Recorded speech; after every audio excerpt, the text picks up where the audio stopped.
minutinhos para 6 horas da noite. Estamos de volta. Se você está chegando agora, muito obrigada pela sua companhia desde já. Em 15 minutinhos te atualizamos sobre as últimas notícias do Brasil e do mundo deste sábado, 27 de junho de 2026. Equipes de resgate estão espalhadas por toda a Venezuela em busca de sobreviventes dos terremotos históricos que devastaram parte do país.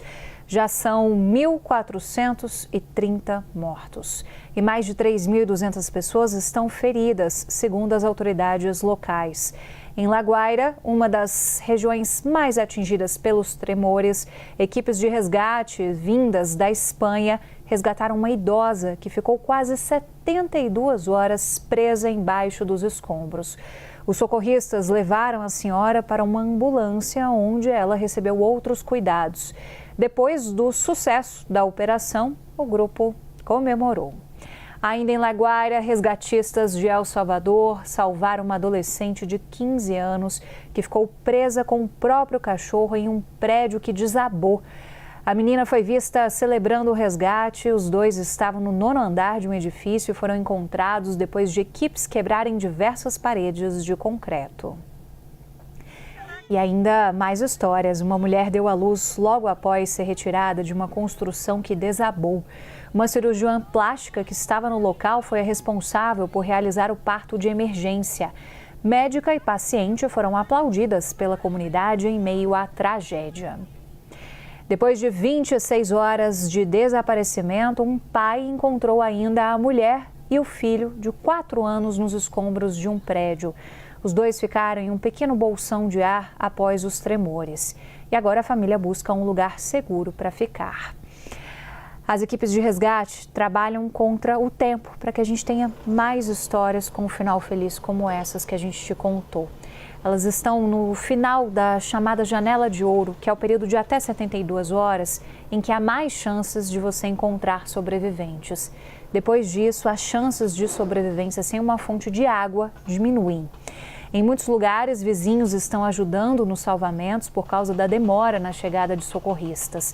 E para tentar auxiliar a população local, mais de 1.600 funcionários de equipes de resgate estrangeiras estão no país. O atendimento aos milhares de feridos nos terremotos da Venezuela também pressiona o sistema local de saúde, que já é considerado muito precário em muitas partes do país. A repórter da CNN na Venezuela, Daniela Zambrano, mostra a situação em um hospital de campanha que foi montado justamente em La Guaira, essa área que a gente vinha te mostrando e que foi a mais devastada pelos tremores. As equipes médicas relatam falta de medicamentos para os pacientes.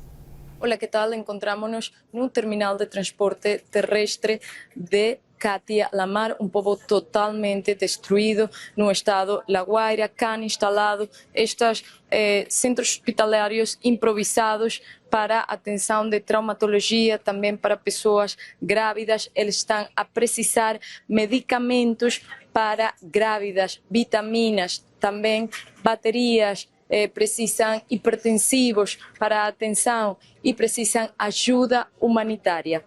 Há centos de pessoas lá fora que também estão à espera de receber comida, alimentos, mas diz que tem 6, 7, 8, hasta 10 horas só, com umas temperaturas muito elevadas, tem fome e dizem que está muito desorganizado, que precisam uma atenção prioritária. As imagens em Catia La Mar é devastadora, é uma situação muito difícil a que está a atravessar Venezuela e precisa muito mais ajuda humanitária, internacional e pessoas especializadas.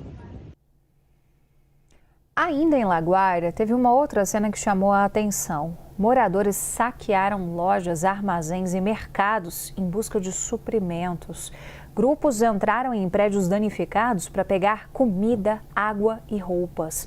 Segundo algumas testemunhas, a polícia teve que intervir depois que suspeitos roubaram itens não essenciais, como partes de carros abandonados.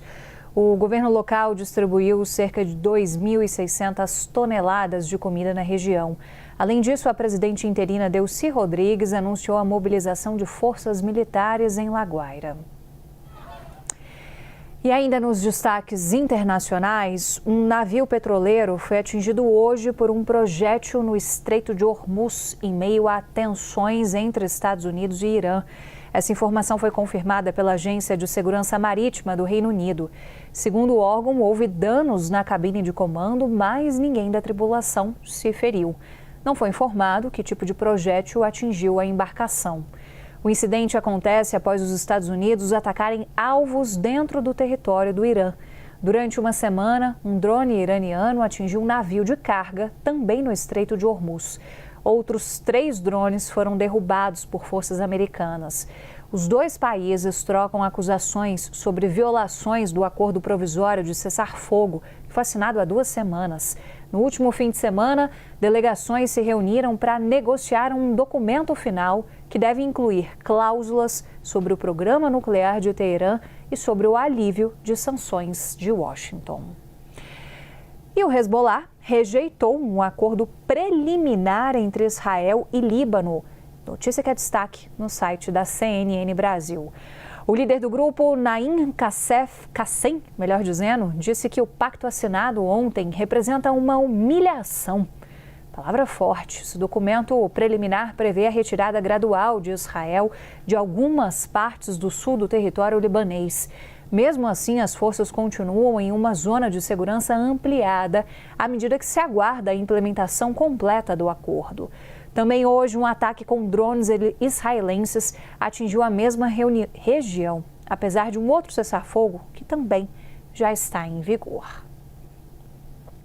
Está marcada para o dia 6 de julho a audiência pública que vai avaliar a imposição de tarifas extras dos Estados Unidos sobre produtos brasileiros no processo da Seção 301.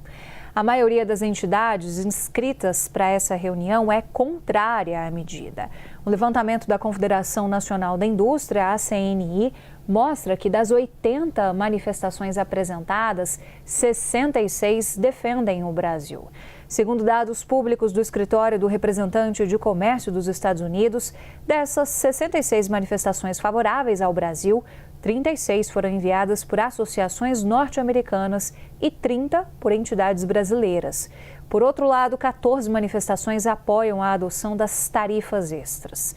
Mais da metade delas foi apresentada por organizações dos Estados Unidos, principalmente dos setores de etanol, pecuária, siderurgia e madeira. E o Conselho Nacional de Autorregulamentação Publicitária, o CONAR, recomendou a suspensão de propagandas de casas de apostas veiculadas na Cazé TV durante transmissões ao vivo da Copa do Mundo. A recomendação atinge 3 peças específicas ligadas à empresa KTO Bet Nacional e Bet 365. A decisão liminar atende a representações abertas pelo CONAR após receber queixas de consumidores. Agora, o órgão apura se o tom adotado pelos apresentadores induziu o público ao erro sobre a real possibilidade e probabilidade de ganho, omitindo os riscos da atividade. A Cazé TV afirmou à CNN Brasil que a recomendação do CONAR não exige mudanças na programação e que apenas reforça práticas que já vinham sendo adotadas pelo canal. Com a abertura formal dos processos, a Cazé TV e as plataformas de apostas envolvidas terão a oportunidade de apresentar defesas. Após as manifestações, o caso vai ser julgado em definitivo pelo Conselho de Ética do CONAR. Bora falar de Copa do Mundo, então?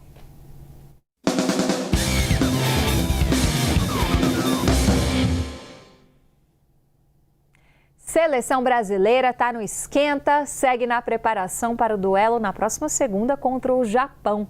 Hoje a equipe de Ancelotti fez o penúltimo treino antes do confronto. Quem acompanhou tudo por lá, Priscila Yazbek, diretamente dos Estados Unidos, vai trazer mais detalhes.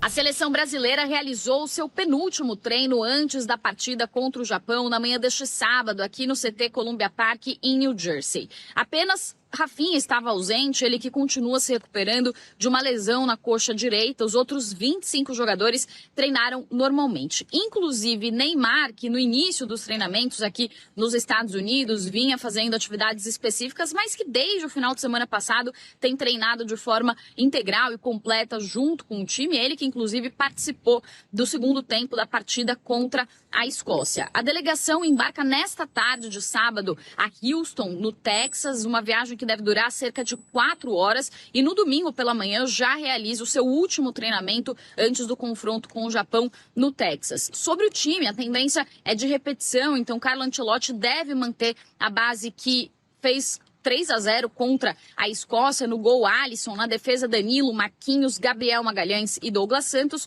No meio, Casemiro, Bruno Guimarães e Paquetá. E no ataque, Ryan, Matheus Cunha e Vini Júnior. Neymar e Endrick devem começar no banco, mas são vistos pela comissão técnica como opções de substituição de luxo para reforçar a equipe no segundo tempo da partida. O ataque do Brasil chega em alta depois das boas atuações de Matheus Cunha liderando o ataque junto com Vini Júnior e também com Ryan, que vem substituindo muito bem o Rafinha, inclusive com elogios do técnico Carlo Ancelotti.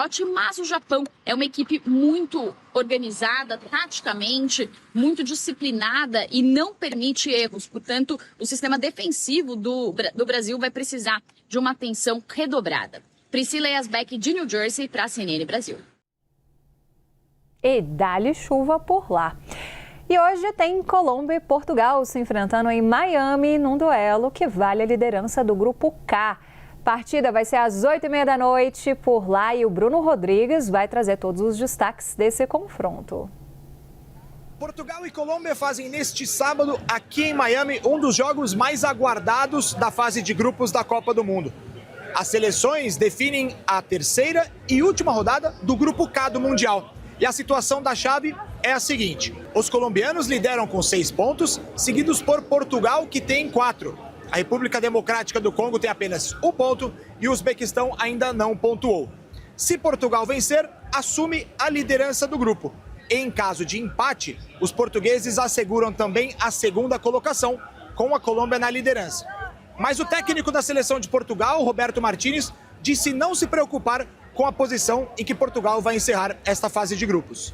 Acho que num torneio como o Mundial não há caminho certo, não há posição certa. O que é importante é chegar ao melhor nível dentro do balneário e isso só consegues atingir isso depois de ganhar jogos. E uma curiosidade sobre Roberto Martínez, ele disse em entrevista coletiva que precisou comprar ingressos para a família. Por conta da alta demanda de entradas para as partidas aqui em Miami, ele precisou garantir rapidinho as entradas para os seus familiares, para que eles estejam com ele acompanhando o jogo entre Portugal e Colômbia neste sábado. De Miami, na Flórida, Bruno Rodrigues. Bora para a agendinha então, tem mais seleção em campo hoje. Croácia e Gana abrem os confrontos agora às 6 da tarde pelo grupo L. No mesmo horário, tem Inglaterra e Panamá se enfrentando. E pelo grupo K, além de Colômbia e Portugal, a República Democrática do Congo e o Uzbequistão também duelam às 8h30 da noite. Por fim, tem ainda a Argentina e Jordânia e Argélia e Áustria, que jogam às 11 da noite pelo grupo J. Cobertura completa, claro, aqui na CNN Brasil. Eu vou ficando por aqui, já estou de volta com mais informações do noticiário. Por enquanto, você fica na ótima companhia do CNN Esportes SA. Até mais!